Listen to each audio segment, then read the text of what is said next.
First at 6, a WXI 12 News exclusive. We've learned there is new evidence in a murder case that sent 5 Winston-Salem teenagers to prison almost 20 years ago. This case involves the 2002 murder of Nathaniel Jones, the grandfather of NBA All-Star Chris Paul. Bill O'Neill is in Raleigh to explain what this new information is and what happens now. We don't know anything about the new evidence in this case. Investigators will present that information at a public hearing next month. What we can tell you is that public hearings are rare. This agency has existed for roughly a dozen years, and in that time, 15 hearings have taken place. Out of those 15 hearings, 12 men were set free. Guilty of second-degree murder. Guilty of second-degree murder. Guilty of second-degree murder. They were teenagers when a judge sentenced them to prison for killing Chris Paul's grandfather, Nathaniel Jones. Rayshawn Banner, Nathaniel Cawthon, Jermall Tolliver, Chris Bryant, and Darrell Brayboy. It's been a long 9 days, but justice was served. Today, they're all in their early 30s, with the exception of Darrell Brayboy, who was stabbed to death last summer. Brayboy, along with Tolliver and Bryant, were released from prison after serving 12 years. Banner and Cawthon remain locked up, serving life sentences. So we have a very broad authority to simply get to the truth. WXII 12 News has learned state investigators have called for a public hearing on the case against the Winston-Salem Five. They would not discuss the specific case, but explain how the North Carolina Innocence Inquiry Commission works. What's it take to get to a hearing stage? Because it sounds as if getting there is not easy.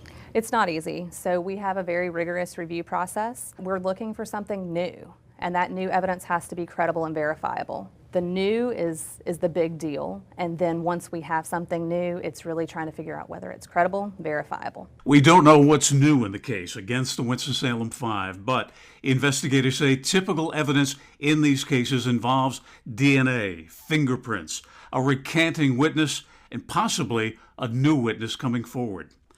The two attorneys heading the commission, the only state agency of its kind in the country, not only won't discuss specific cases, they wouldn't even confirm what case will be heard at next month's public hearing. It's a balance of our ability to complete investigations under our confidentiality so that those investigations are proper and can be trusted without any kind of interference. And WXII 12 News has confirmed from other sources the March 9th hearing will deal with the case against the Winston-Salem Five. An 8-member commission will hear evidence presented by staff inside this room at the North Carolina Judicial Center in Raleigh.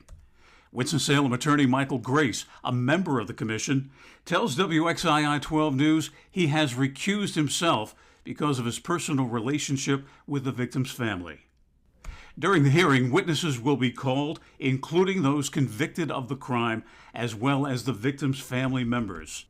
If a majority of the commission finds the new evidence warrants further judicial review, the case is referred to a 3-judge panel, which then determines the final truth. There's no greater work than finding truth, whatever that truth may be, and that is what we do here. I would say I was a litigator for much of my career. And I can remember trying jury trials and winning, and that's exciting. And I remember thinking at that point, man, I don't think being a lawyer gets any better than this. This job is better than this. This second chance for the Winston-Salem Five is connected to another Winston-Salem case, Darrell Hunt.